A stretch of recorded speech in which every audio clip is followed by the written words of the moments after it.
Hey everybody, I'm doing another little video. This one's basically gonna be pretty much informational. I got a lot of this stuff out of the Wikipedia, a little bit out of the Strong's Concordance, and I will be quoting just a couple of scriptures, not a lot. I'm not really gonna get too much into the Bible because I'm really trying to stay away from teaching.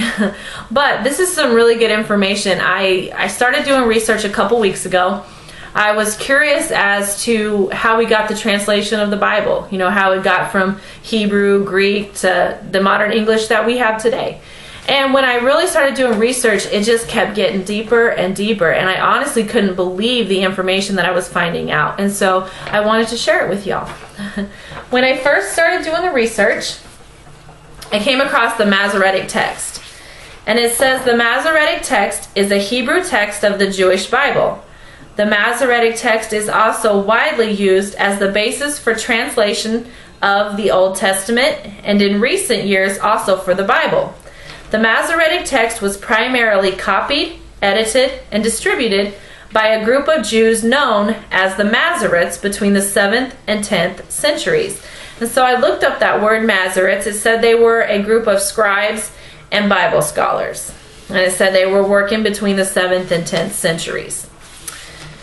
Now, the thing that really stood out, I mean, it not only brought out that the Bible translations we have today come from that Masoretic text, but it also brings out that these Jewish Masoretes, they copied, edited, and distributed this.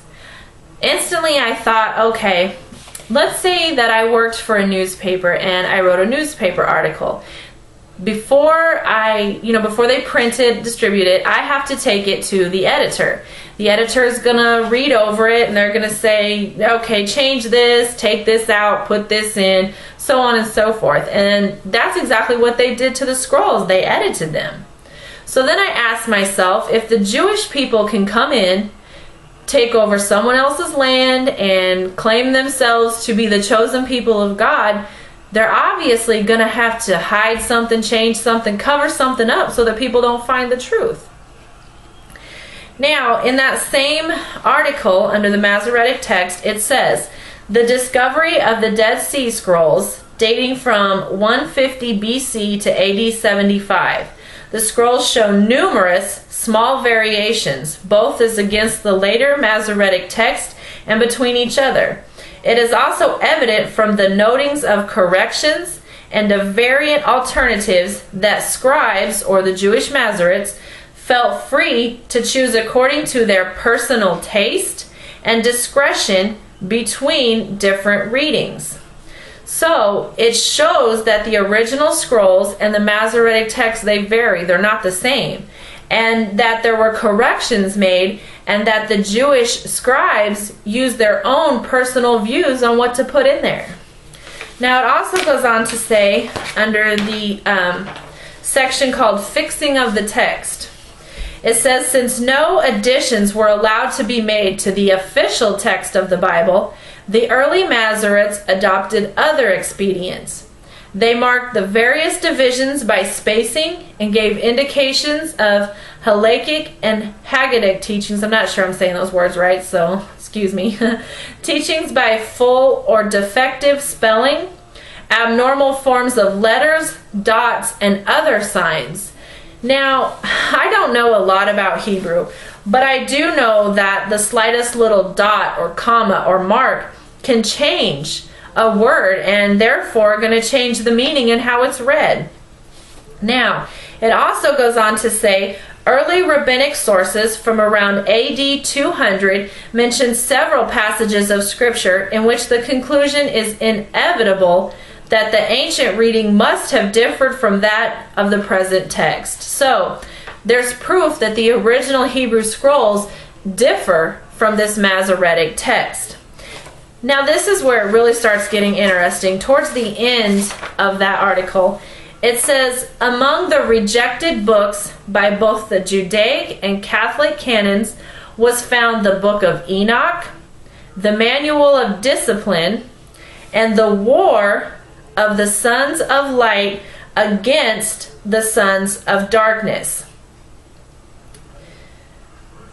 Now, Another question came in. Why would they reject these books unless there's something in there that they want to hide? So I went into the Wikipedia and I looked up the war of the sons of light against the sons of darkness. And it says that it is a manual for military organization and strategy that was discovered among the Dead Sea Scrolls.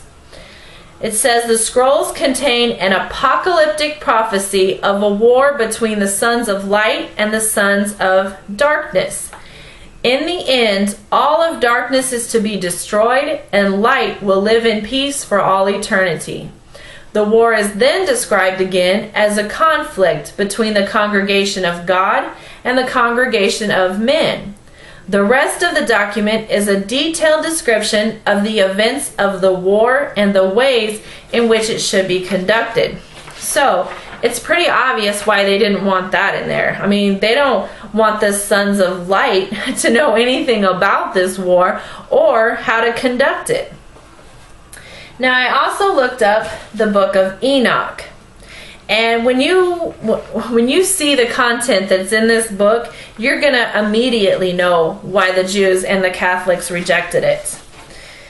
There's five sections to this book. The first one is the Book of the Watchers.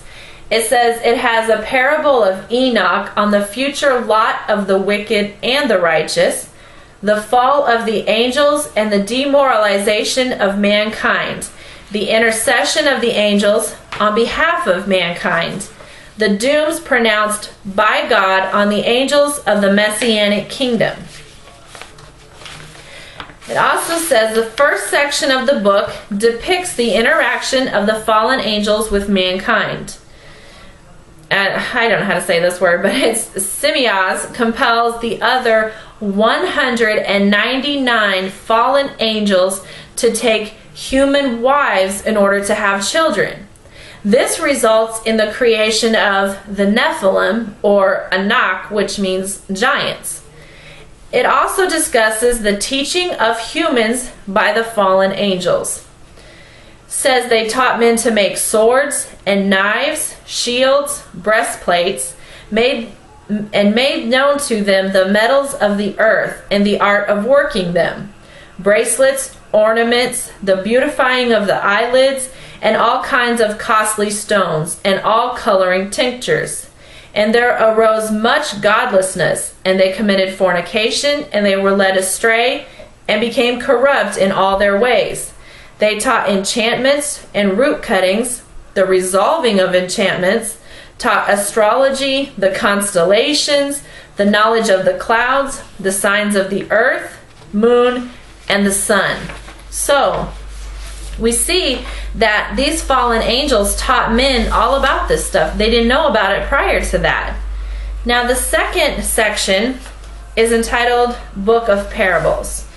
It says, the Book of Parables appears to be based on the Book of Watchers, but presents a later development of the idea of final judgment and eschatology. And I looked that word up. It says it's the study of final events in the world and the ultimate destiny of humanity.